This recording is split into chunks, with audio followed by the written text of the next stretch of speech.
안녕하세요. 오늘 강의를 맡은 광운대학교 입학전담 교수 조효완입니다. 오늘 강의는 2016학년도 학생부 종합전형 2에 대한 것을 말씀드리도록 하겠습니다. 이 종합전형이란 재작년도에 있었던 입학사정관제하고 비슷한 것입니다. 뭘 해야 되느냐, 세 가지를 말씀드린다면, 첫 번째는 자기의 능력을 보여줘야 되고, 두 번째는 좀 더 많은 것을 보여주라.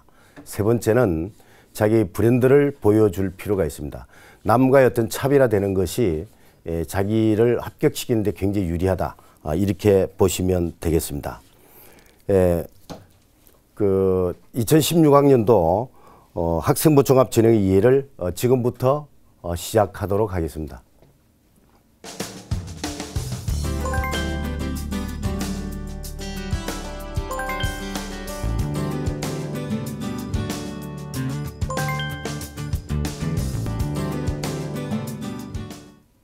네, 2016학년도 대입의 변화에 대해서 말씀을 드리겠습니다.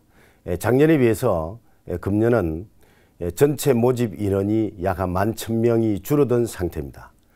그렇기 때문에 학생들은 어느 해보다도 훨씬 더 어려운 한 해가 되지 않을까라는 생각을 합니다. 그러나 수시 모집의 모집 정원의 비율은 전년도가 64.2%에서 금년도에는 66.7%로 증가한 그런 상태가 되고요. 그 다음에 그 학생부 종합전형, 학생부 중심 전형이라고 이야기하죠. 학생부 중심 전형도 약 55%에서 57.4%로 증가했습니다. 그러므로 올해 수시 모집은 어느 때보다 훨씬 더 중요한 그러한 한 해가 아니겠는가라는 생각을 합니다. 그래서 이것뿐만이 아니라 수시에서 또 하나의 특징이라 볼 수 있는 것은 학생들의 그 논술 전형이 있을 겁니다. 그 논술 전형 같은 경우는 약 2,000여 명이 줄어든 상태고, 적성고사 또한 2,000여 명이 줄어든 상태입니다.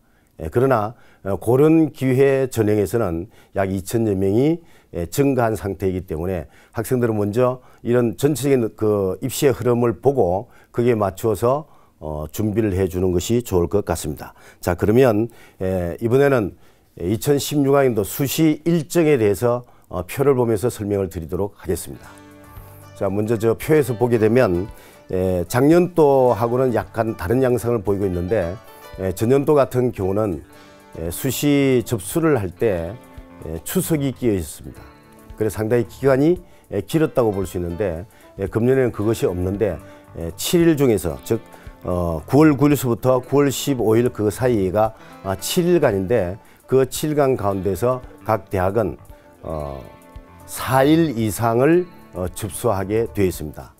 전년도와 또 다른 것은 물론 수능 응시일이 다르겠죠. 전년도의 수능일이 11월 13일이었죠. 그런데 금년에는 단 하루 당겨져서 11월 12일로 되고, 마찬가지로 성적표가 나오는 것도 전년에 비해서는 하루 당겨져서 12월 2일 날 성적표가 학생들에게 배부됩니다. 그렇기 때문에 하루가 당겨졌다는 의미는 큰 것은 없을지 모르겠지만, 거기에 맞춰서 여러분들의 학습의 그 기간, 또 학습의 방법, 태도, 이런 것들을 점검해 주시기 바랍니다. 다음으로는 시기별 2016학년도 시기별 모집 인원을 한번 살펴보도록 하겠습니다. 화면을 잠깐 보실까요?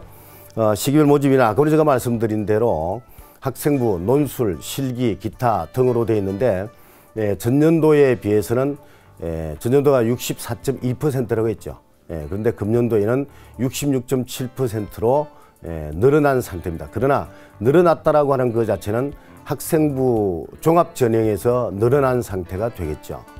일반적으로 다른 것에서는 늘어난 것이 없습니다. 특히 그 논술 같은 경우에 학생들이 상당히 신경을 많이 쓰고 있을 텐데, 논술 같은 경우는 전년도에 비해서 약 한 2,000여 명이 줄어들었다는 것을 꼭 기억을 해 두시기 바랍니다.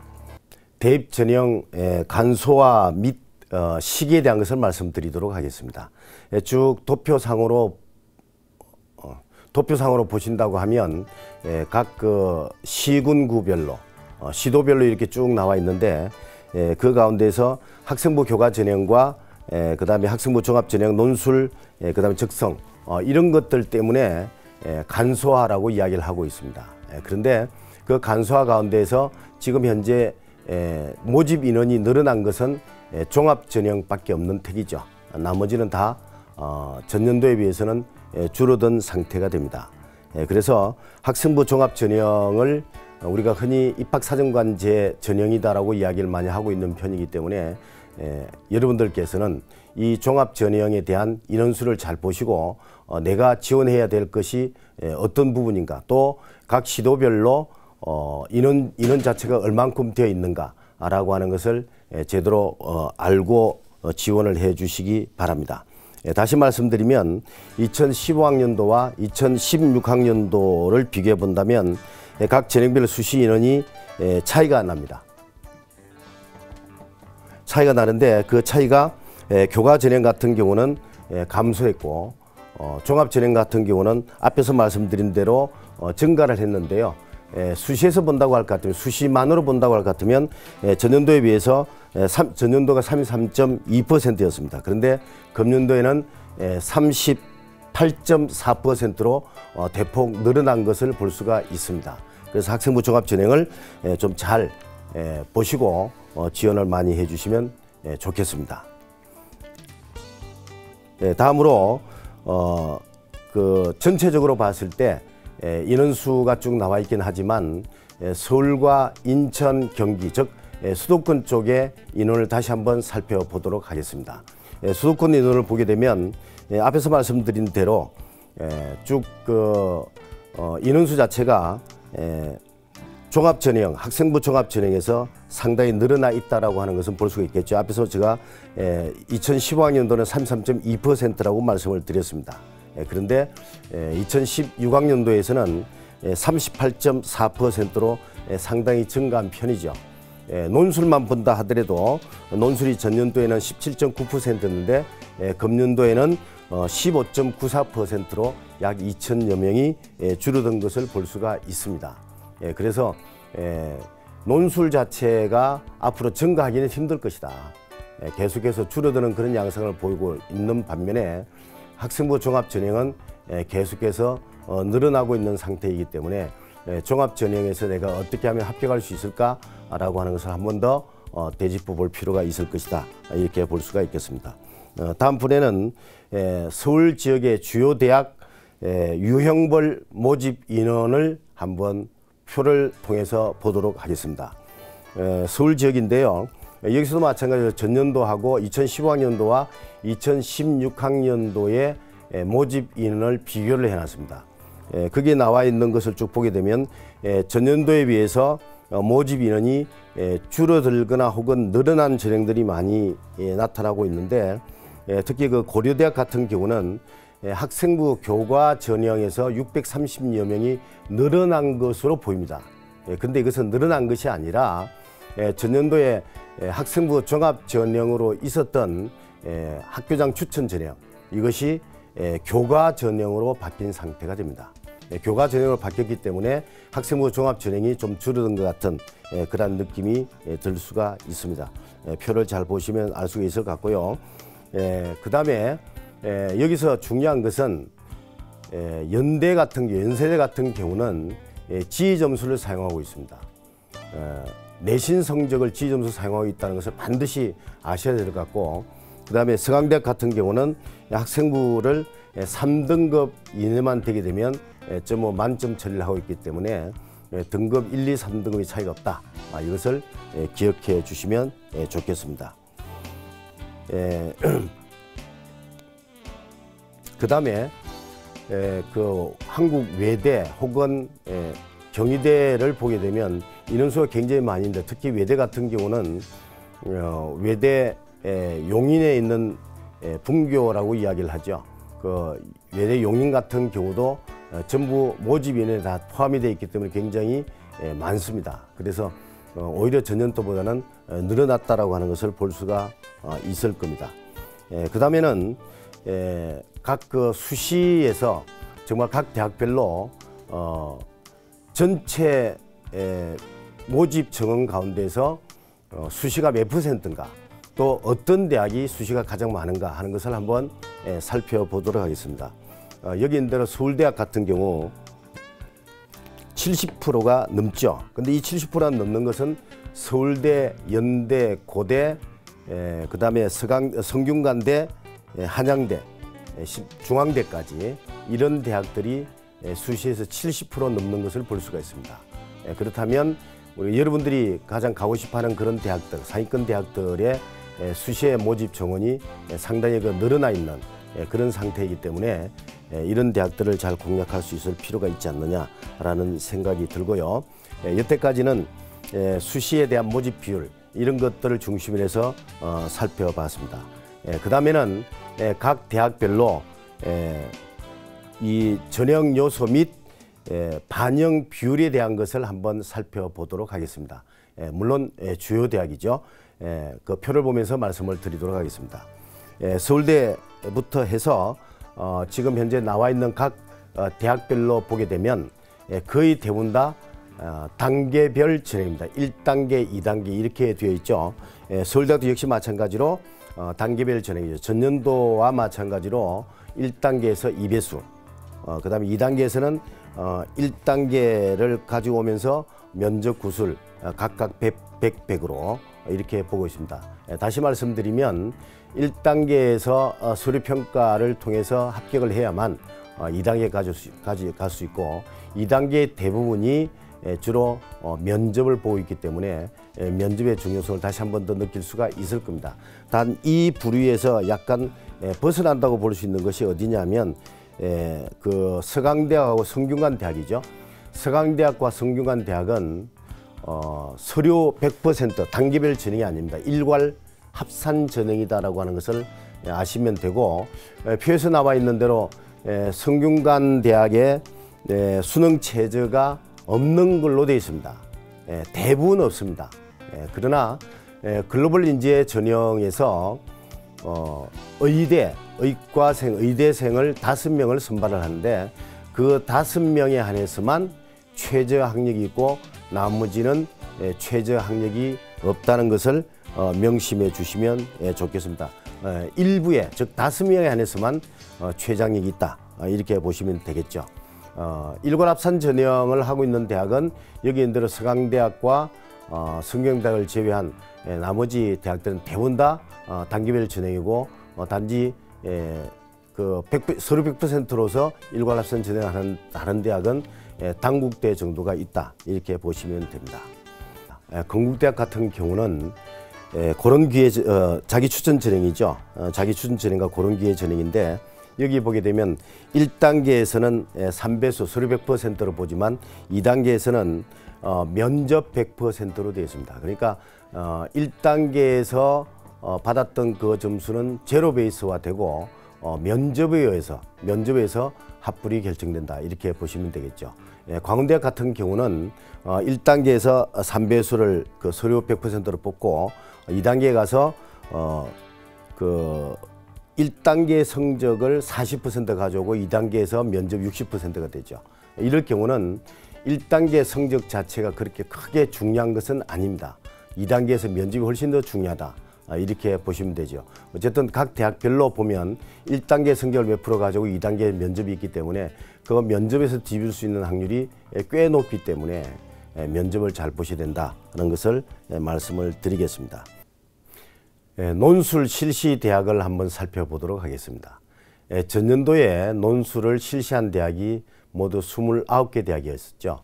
그런데 금년도에는 덕성여대가 폐지하고 28개 대학으로 됐습니다. 이 논술 실시 대학에서 논술을 보는 대학들은 대부분 다 최저 학력 기준을 가지고 있습니다. 그러나 지금 현재 28개 대학 가운데서 최저 학력이 없는 대학들이 꽤 있는 편이죠.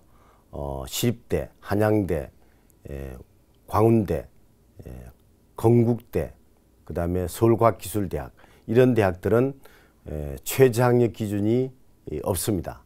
최저 학력 기준이 없다고 해서 아무렇게나 할 수 있는 것은 아니고, 각 대학별로는 최저 학력 기준이 없는 만큼 거기에 상응하는 문제가 아마 개발되거나 혹은 그런 데 대해서 출제를 할 수 있을 겁니다.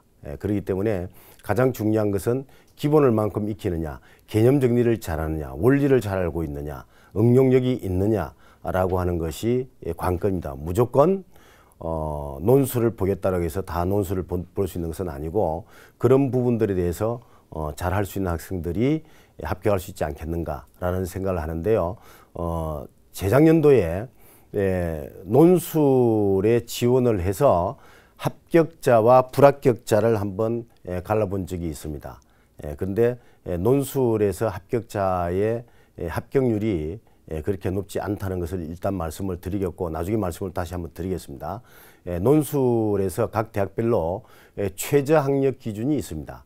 그 최저학력 기준이 있는 대학들을 중심으로 해서 그 최저학력을 한번 살펴보도록 하겠습니다. 최저학력 기준을 보게 되면 대부분의 대학들이 그 인문계 같은 경우 2개의 영역 가운데서 각각 2등급 아니면 합의 4등급 이렇게 나오죠. 단 서울대학만큼은 4개의 영역이 있죠. 그 4개의 영역 가운데서 3개의 영역이 각각 2등급씩이 돼야 됩니다. 서울대 같은 경우는 조건이 많죠. 인문계 같은 경우는 국사를 반드시 해야 되고 자연계 같은 경우는 반드시 과투를 해야 됩니다. 그런 조건 때문에 거기에 해당되고 있는 학생이 추정을 해보건대 전국적으로 보면 한 10,000여 명 정도 된다. 이렇게 볼 수가 있고요. 연대, 고대 같은 경우도 지금 현재 상태에서 본다고 하면 그렇게 높은 편이 아닙니다. 옛날에는 최저학력이 아니라 최고학력이었죠. 그런데 지금은 2개 영역, 인문에서 2개 영역 한 2등급 정도 된다라고 할 것 같으면 그 인원수 같은 경우는 약 한 40,000여 명이 되기 때문에 상당히 완화되었다 이렇게 볼 수 있겠죠. 단지 그 인문계는 그렇다고 하지만 고대에서 경영학과라든지 자유전공 이런 데는 3개 영역 등급이 합이 5등급 정도 되기 때문에 상당히 높은 편입니다. 그러나 이것이 전체적인 수험생들을 본다면 한 20,000여 명 정도 된다 이렇게 보시면 될 것 같고 단지 연대 같은 경우에 있어서 치의대 같은 경우는 3개 영역 이상 각각 1등급 정도 되기 때문에 이거는 상당히 어렵죠. 대략 추정한 인원으로 본다면 약 한 3,500~600명 정도 되지 않을까라는 생각이 듭니다. 왜 이런 말씀을 드리냐 하면 논술을 보는 학생들이 나는 어차피 이걸 봐야 된다고 생각을 하고 최저학력을 신경을 안 쓰는 경우가 많습니다. 그래서 최저학력이 맞질 않아 가지고 결국 떨어지는 학생들이 의외로 굉장히 많거든요. 그렇다고 할 것 같으면 최저학력을 반드시 신경을 써야 됩니다. 최저학력 신경 쓰지 않고 떨어지게 되면 한 번의 기회를 놓치게 되는 거죠. 어떤 경우는 최저학력 자체가 거기에 충족하지 못하는 학생들의 수가 30%까지 되는 경우가 있습니다. 그래서 꼭 최저학력에 내가 맞출 수 있는가라는 것을 생각을 해야 되고 그 최저학력 맞출 수 있는 그 시기는 6월달 평가 모의고사를 보고 난 뒤에 결정을 해야 되는데 학생들이 보통 보면 앞으로 남아있는 기간 동안 얼마든지 올릴 수 있다고 해서 너무 무리하게 지원하는 경향도 볼 수가 있기 때문에 잘 생각해서 지원해 주시기 바랍니다. 다음으로는 아까 전에 앞에서 말씀드린 대로 재작년도 합격자들 가운데서 논술을 지원하고 합격한 그 합격자의 퍼센테이지를 한번 내본 적이 있습니다. 그 합격자의 퍼센트를 보게 되면 인문과 자연을 나눠서 약간 퍼센트가 다릅니다. 내신 등급이 좋다고 해서 학생들의 합격률이 높다라고 하는 것은 아니다라고 하는 뜻이죠. 특히 인문계가 그런 것을 많이 볼 수가 있는데 1등급부터 3등급까지를 보게 되면 1등급의 합격률이 12%, 13%밖에 되질 않습니다. 그렇기 때문에 굉장히 낮다. 이렇게 볼 수 있겠죠. 그래서 내신 등급 자체가 나는 몇 등급 정도 되는가라고 하는 것을 보고 거기에서 합격할 수 있는 율이 몇 퍼센트 된다. 그렇다면 이거 지원해야 될 것인가 안 할 것인가라고 하는 것을 한번 생각해 볼 필요가 있겠죠. 다음으로 자연계를 보게 되면 자연계는 약간 다릅니다. 왜 그러냐면 자연계는 수리 논술이기 때문에 수학을 잘하는 학생이 훨씬 더 유리하다라는 측면에서 본다면 똑같은 1등급인데도 불구하고 자연계 1등급 학생은 상당히 높은 편이죠. 20% 넘죠. 그러니까 인문계 학생들이 12.7%라면 자인계 학생들은 26%, 거의 27%, 10%가 더 높다. 이렇게 볼 수가 있겠죠. 그렇기 때문에 논술을 본다라고 했을 때는 내가 수리 논술 쪽으로 본다라면 수학을 잘해야 되는 건 당연한 거고요. 인문계 논술이라고 한다면 사탐, 과탐 쪽, 사탐 쪽으로 잘해야 되고 특히 경제 쪽을 많이 잘하는 학생이 좀 유리하지 않겠는가 하는 생각을 합니다. 그 다음에 전년도, 재작년도에 논술을 지원한 학생들을 한번 비교를 해본다고 하면 지원자들입니다. 지원자들을 비교를 해본다고 하면 그 응시자의 내신 등급의 평균이 나와 있고 합격자의 내신 등급의 평균이 나와 있습니다. 응시자들이 3등급 정도를 넘어선다고 할 것 같으면 합격자의 평균은 2등급 중반 정도 되죠. 그렇기 때문에 사실은 내신 등급에 따라서 논술의 합격 여부도 달라질 수 있다. 즉 상관관계가 높다라고 하는 것을 알 수가 있습니다. 이 점 여러분들께서 참고해 주시면 좋겠습니다. 여태까지 쭉 2016학년도 입시의 변화 이런 것을 한번 살펴봤습니다. 쭉 변화된 부분과 그 다음에 모집 인원, 그 다음에 논술에 대한 것, 논술에 대한 최장력 이런 것을 다 살펴봤는데요. 다시 한번 되짚어 보겠습니다.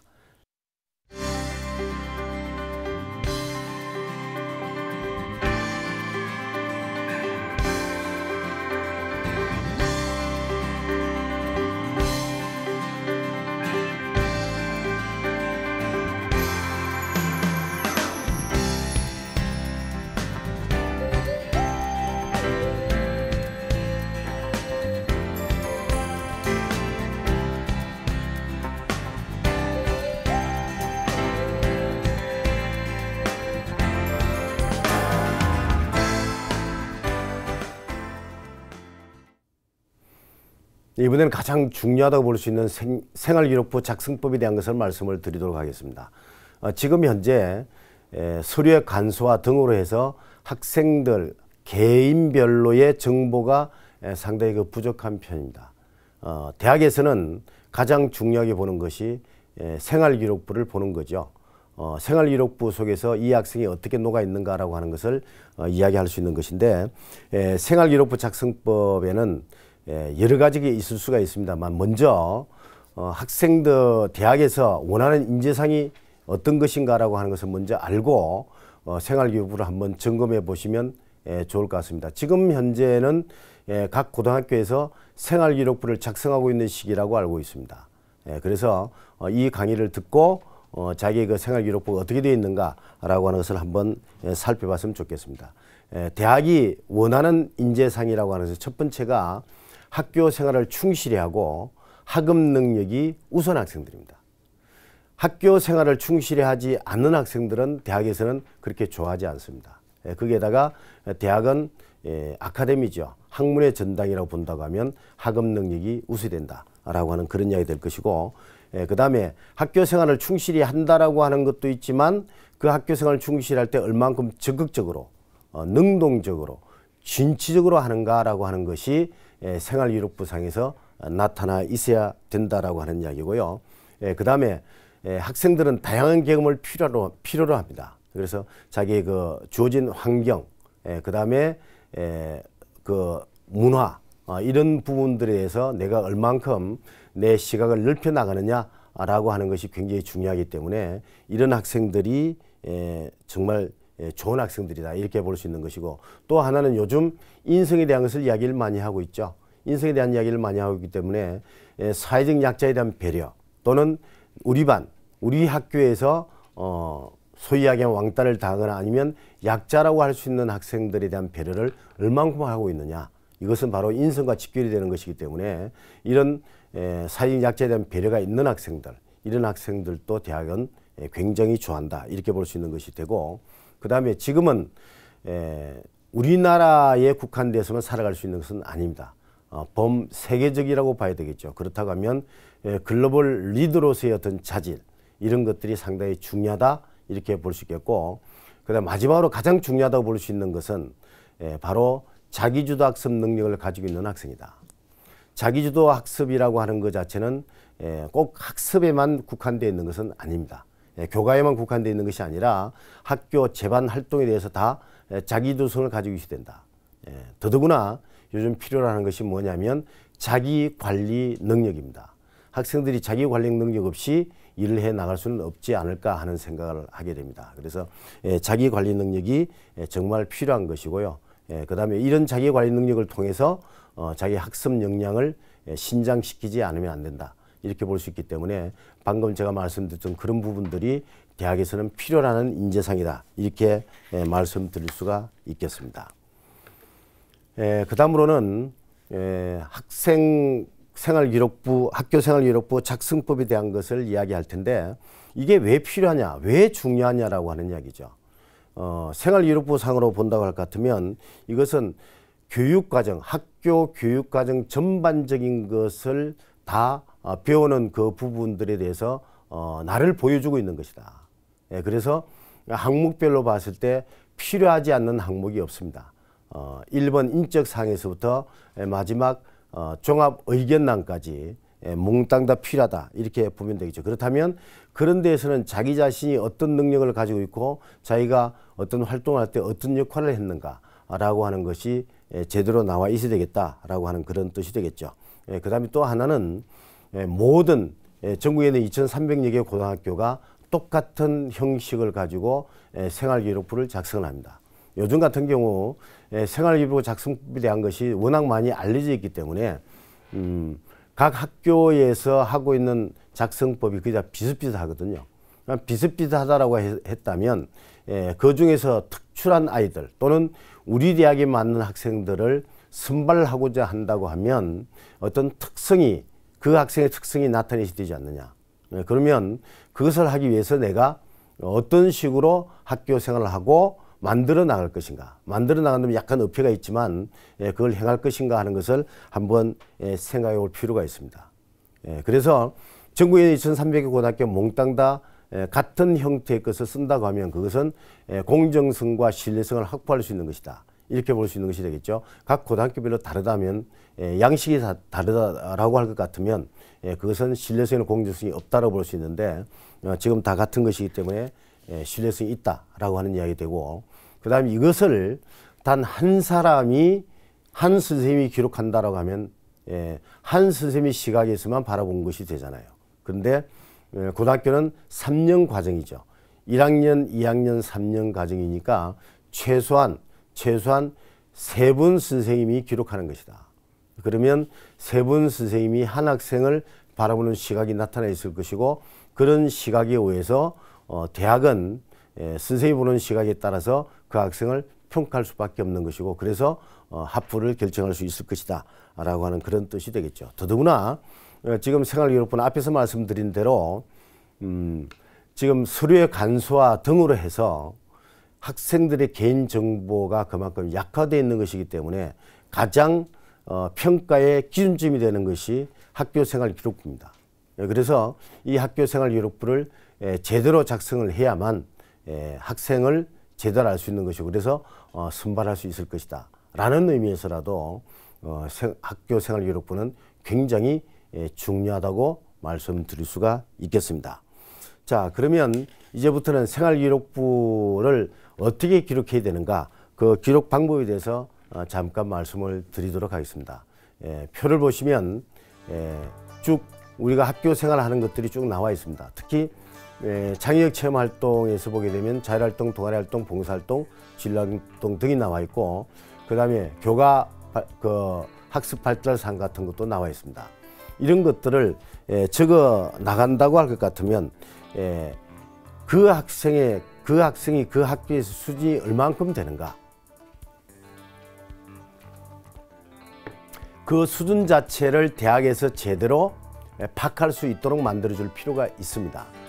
그런데 그런 부분들을 알기가 굉장히 힘든 경우가 많죠. 그것은 결국 추상적으로 쓰거나 그렇지 않으면 그냥 대충 써 나간다고 했을 때는 그 학생을 제대로 알 수가 없습니다. 특히 학생부 그 종합전형에서 중요한 것은 학교에서 활동사항이 될 수 있는데 그 활동사항이 자율활동, 봉사활동, 진로활동, 동아리활동이라 할 것 같으면 그런 것들 가운데서 그 학생이 얼마만큼 열심히 했느냐, 열정적으로 했느냐, 주도적으로 했느냐 하는 것이 굉장히 중요하게 되겠죠. 그런 것을 한다라고 했을 때는 반드시 어떻게 되느냐, 사례를 통해서 적어주는 것이 가장 좋다. 그런 활동 속에서 그 학생이 어떤 식으로 해왔는가, 역할이 무엇인가라고 하는 것을 가능하다면 좀 구체화시켜서 기록해 주는 것이 학생들한테 이익이 될 수가 있다, 이렇게 볼 수가 있겠죠. 그 다음에 독서상이라고 하는 것이 굉장히 중요하게 됩니다. 그 독서상이라고 하는 것을 보게 되면 지금 현재 앞으로 진행되고 있는 모든 입시의 흐름 같은 것에서 보게 되면 융합적으로 나가려고 하는 그런 방향을 많이 볼 수가 있는데, 학생들이 많은 것을 알아야 되겠죠. 그 교과서 지식만을 가지고 있느냐, 아니면 튼튼한 지식을 가지고 있느냐라고 했을 때 교과서 지식만 가지고는 안 된다. 튼튼한 지식을 가지셔야 된다. 그렇다면 그 튼튼한 지식을 아우를 수 있는 것이 바로 뭐냐? 독서활동입니다. 이 독서활동상도 어떻게 적어주느냐? 그냥 이런 책을 읽었다라고 하는 것이 아니라 그 책을 왜 읽었는가? 그 책 속에 어떤 것이 담겨있고 그 담겨있는 것 가운데서 나를 성장, 발전시킬 수 있는 요소가 뭐고, 그 다음 내가 그 책을 읽고 어떻게 변화됐는가, 이런 것들 좀 간략하게 써주는 것이 좋지 않겠는가라는 생각입니다. 학교에서 대부분 보게 되면 이런 책을 읽어라라고 이야기하는데 어떤 책을 읽든지 별 관계 없습니다. 심지어는 초등학생이 읽는 책 읽어도 관계 없습니다. 그것 자체가 나를 성장시키고 발전시키는 상이라면 그것은 굉장히 좋은 것이죠. 그래서 책은 꼭 어려운 것을 읽어야 된다는 것은 아니다라고 하는 것 한번 명심을 해 주시면 좋을 것 같고요. 그 다음에 행동 특성 및 종합 의견란이라고 하는 것이 나오는데, 이 행동 특성 및 종합 의견란이라고 하는 것을 다른 말로 말씀을 드리게 되면 이것은 무엇에 해당이 되느냐, 담임 선생님의 추천서에 해당이 된다고 볼 수가 있습니다. 그래서 학생들이나 또는 학부형들 또는 선생님들께서 이 부분을 적어 주신다고 한다면 학생들이나 선생님들 보시겠죠. 저 학부형들 보시고 선생님들은 적어 주실 때 정말 내가 이 학생을 어떤 대학을 가든 간에 요 정도는 내가 기록할 수 있다 라고 하는 것은 있어야 되지 않느냐. 그래서 이 부분에서 꼭 명심할 것은, 물론 이것도 구체적인 사례를 중심으로 해서 써도 가능하다면 이것은 추천서다라고 하는 생각을 하시고 여기에 맞춰서 담임선생님께서는 기록해 주는 것이 좋지 않겠는가. 학생들 또한 이것을 보고 나의 어떤 특성이나 이런 것이 좀 약화되어 있거나 아니면 빠져 있다라고 하면 이런 부분들은 선생님하고 상담을 해서 내 장점 같은 것이 제대로 기록될 수 있도록 만들어주면 좋겠습니다.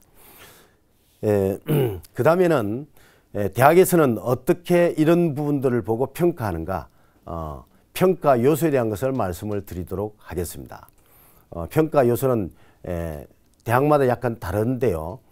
그러나 공통적인 사항을 중심해서 말씀을 드릴 것 같으면, 우리가 흔히 가장 많이 알고 있는 것이 뭐 전공 적합성이나 또는 발전 가능성이나 그렇지 않으면 인성이라든지 또는 그 자기주도성이라든지 이런 것들을 가지고 이야기 많이 하는 편이죠. 그래서 그런 것들이 하나의 그 평가 요소가 될 수 있습니다. 다시 말씀드리면 전공 적합성이라고 하는 것 자체는 학생이 지원을 할 때 지원하는 학과에 어떤 능력을 가지고 있는가, 얼마만큼 자기 스스로가 이 지원 학과에 대해서 제대로 잘할 수 있는가라고 하는 것을 보기 위한 것이 전공 적합성입니다. 그 다음에 그 성장 잠재력 혹은 그 발전 가능성이라고 하는 것이 있죠. 그것은 사실은 겉으로 드러나는 것이 상당히 미비할 수도 있습니다. 그렇지만 생활기록부상에서 나타나고 있는 여러 활동을 보거나 아니면 교과 영역별을 봤을 때 이 학생이 점차적으로 나아지고 있다, 어떤 활동 속에서 어떤 능력을 발휘하고 있다는 것을 볼 수가 있거나, 아니면 아까 앞에서 말씀드린 대로 독서 사항이라든지 아니면 학교에서 하고 있는 수상 경력, 이런 것들을 통해서 발전 가능성을 볼 수가 있습니다.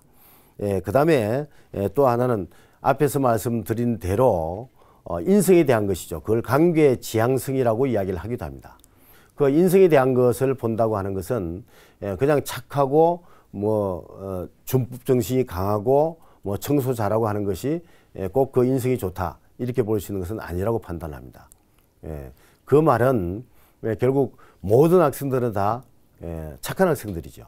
그렇지만 그 착한 학생들 가운데에서 나와 같은 내 능력을 가지고 있다면 그 능력을 남들에게 베풀어 줄 수 있는 사람, 나보다 능력이 못한 사람을 끌어올릴 수 있는 능력을 가지고 있는 사람, 그것도 실제로 끌어올려 주려고 노력하는 학생, 이런 학생들이 인성이 좋다는 학생들이죠. 그래서 예를 들면 동아리 활동을 한다라고 하면 동아리 활동 속에서 그 동아리의 장단점을 파악을 하고 그 단점을 보완해 나가고 장점을 좀 더 신장해 나갈 수 있는 그런 학생들이라면 인성도 좋지 않겠는가라는 생각을 합니다. 그 다음에 또 하나는 경험의 다양성인데요. 앞에서도 많은 것을 보여주라고 이야기를 했는데 좀 다양한 경험 속에서 내가 내 자신의 진로를 결정할 수 있다. 경험이 다양하지 않고서는 내 진로를 결정할 수가 없습니다. 그래서 좀 내가 다양한 경험을 했다는 것도 보여줄 필요가 있는데 그런 것들이 하나의 그 평가 요소가 될 수가 있다라고 하는 이야기고요. 그 다음에 앞에서 말씀드린 것과 중복이 되는데 자기주도성이라고 하는 것도 평가 요소 속에 많이 들어가고 있습니다.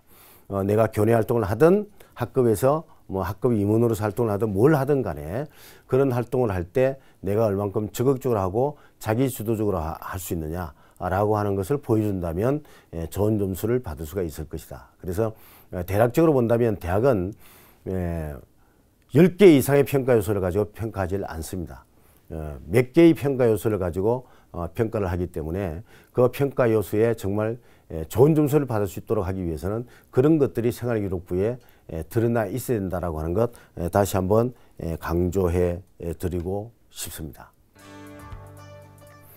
자기소개서 작성법에 대한 것을 말씀을 드리도록 하겠습니다. 먼저 대교협의 공통양식에 대한 것을 말씀을 드리겠습니다. 1번, 2번, 3번, 4번이 나와 있는데요. 1번에서 가장 중요하다고 볼 수 있는 것은 학업 역량 쪽입니다. 학생들이 공부를 해 나갈 때 어떻게 공부를 해왔느냐라고 하는 것을 1번 문항에서 이야기를 하는 것이고요. 그 다음에 2번 문항에서는 학생들이 재학생 시절에 학교 생활을 하면서 자기에게 의미 있는 활동이라고 하는 것을 적게 되어 있고 세 번째는 아까 전에 앞에서 말씀드린 관계 지향성, 인성에 대한 것을 적게 되어 있고요. 네 번째는 자율문항입니다. 그 자율문항은 대학마다 4번 문항을 채택을 한 경우도 있고 3번 문항이 없는 경우도 있습니다. 그래서 4번 문항에서 자율문항에서 중요한 것은 주로 학업 지원 동기나 학업 계획입니다. 다음번 보게 되면 각 대학별로 4번 자율문항을 어떻게 구성하고 있는가 하는 것을 아마 볼 수가 있을 것 같은데요. 먼저 자기소개서를 대학에서 원하는 이유가 뭐냐, 이걸 잘 모르는 경우가 많아요. 자기소개서 공통양식이 있다면 그 공통양식에 맞춰서 학생들이 글을 쓴다라고 한다면 왜 쓰느냐라고 하는 이야기죠.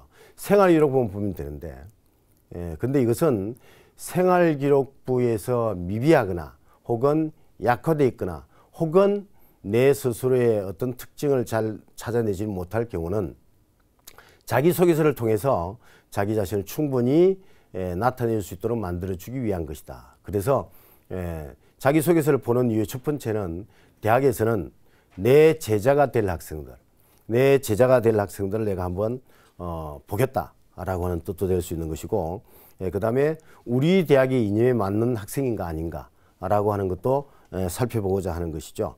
그 다음에 사실은 대학에서 본다면 실력 있는 인재, 이 실력 있는 인재를 찾아내려고 하는 것이다. 이렇게 보겠죠. 그 다음에 마지막 하나로는 지원자의 지원 학과에 대한 열정을 얼만큼 가지고 있고 우리 학과에 들어왔을 때 이 학생이 정말 얼만큼 열심히 할 수 있는가 라고 하는 것을 자기소개서를 통해서 보고자 하는 것이다. 이렇게 보시면 되겠죠. 그래서 대학에서 가장 중요하게 생각하는 것은 1, 2, 3, 4번 다 중요하게 생각을 하죠. 그렇지만 학생들한테 물어봤더니 일본 문항을 쓰기가 가장 어렵다라고 이야기를 하더라고요.